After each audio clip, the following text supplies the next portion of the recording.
आज अक्षय तृतीया है, आप सबको अक्षय तृतीया महोत्सव की बधाई हो। खूब खूब शुभकामनाएं, खूब खूब बधाई है। खूब सुंदर घर जाकर के, वैसे तो करके आए होंगे कुछ लोग, ठाकुर जी को सुंदर चंदन पधराना। आज से ठाकुर जी को उष्ण काल की सेवा का नियम शुरू हो जाता है। ठाकुर जी बढ़िया चंदन धारण करते हैं। हमारे ब्रज में तो कई ठाकुर चंदन की ही पोशाक पहनेंगे, पूरे अंग पे ठाकुर जी चंदन धारण करते हैं। ठाकुर जी को कोई भी वस्तु पधराने का अभिप्राय क्या होता है? जगत कल्याण। कि हे नाथ, हम पूरे विश्व की सेवा तो नहीं कर सकते, पर पूरा विश्व आपके भीतर विराजमान है, इसीलिए हम आपको ही चंदन पधरा रहे हैं, ताकि पूरे विश्व को आप शीतलता प्रदान कर दो। हम ठाकुर जी को चंदन देते हैं, ठाकुर जी को 56 भोग पधराते हैं। हे नाथ, आप इस जग में कोई भूखा ना रहे, आप आरोग्य लेंगे तो सब लोगों को अन्न प्राप्त हो जाएगा। तो हमारे वृंदावन में ठाकुर जी को फूल बंगला धराते हैं। बिहारी जी में राधा, क्या अद्भुत फूल बंगला, 3 किलोमीटर दूर से सुगंधी आने लगती है पुष्पों की। क्यों पधराते हैं ठाकुर जी को? कि ठाकुर जी, आप ऐसे शीतल कुंज में विराजमान होकर के कृपा करना, जिन जिन पर आपकी दृष्टि पड़े उन सबको ऐसी शीतलता आप प्रदान कर देना। हम ठाकुर जी को निवेदित करके एक प्रकार से वृक्ष की जड़ में जल डाल रहे हैं।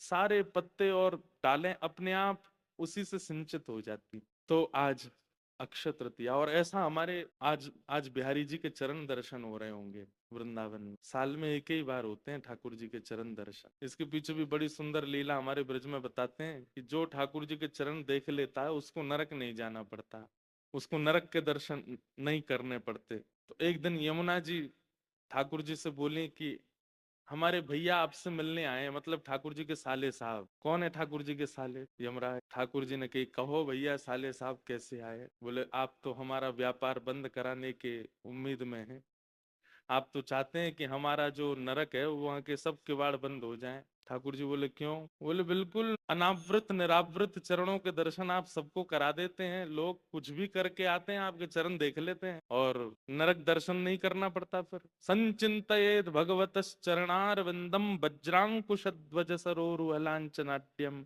उत्तुंग रक्त विलसन नख चक्रवाल ज्योत्सना विराहत महद हृदयांधकार। कपिल देवूति संवाद में भगवान कहते हैं चरण दर्शन की महिमा कितनी।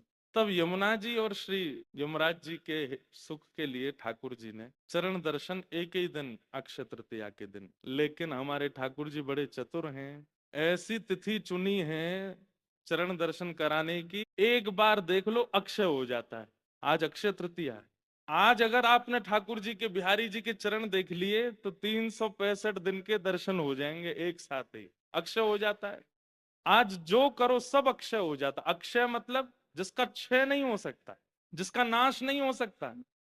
आप चाहे उसके बाद में अपना व्यवहार स्वभाव पाप युक्त कर लीजिए, लेकिन आज के दिन जो किया गया है उसका क्षय कोई पाप नहीं कर सकता। इसलिए अक्षय तृतीया, ठाकुर जी ने आज का दिन चुना अपने चरण दर्शन का, कि अगर आज हमारे दर्शन, ठाकुर जी बोले एक दिन चरण दर्शन कराएंगे, तो यमराज जी बड़े खुश हो गए। लेकिन फिर भी यमराज जी के यमलोक में भीड़ नहीं हुई। यमराज जी बोले, अब तो एक ही दिन दर्शन करा रहे हैं बिहारी जी, फिर क्यों भीड़ नहीं हो रही? तब पता किया कौन सी तिथि को करा रहे हैं, बोले अक्षय तृतीया को करा रहे हैं। इस दिन करने से अक्षय हो जाता है, इतना इतना गुना फल मिलता है कि एक जीवन में अगर एक बार चरण दर्शन कर लो, जीवन भर ना करे तो भी उसका कोई बाल बाका नहीं कर सकता, उसको एक ही बार में संपूर्ण जीवन का फल प्राप्त हो जाता है।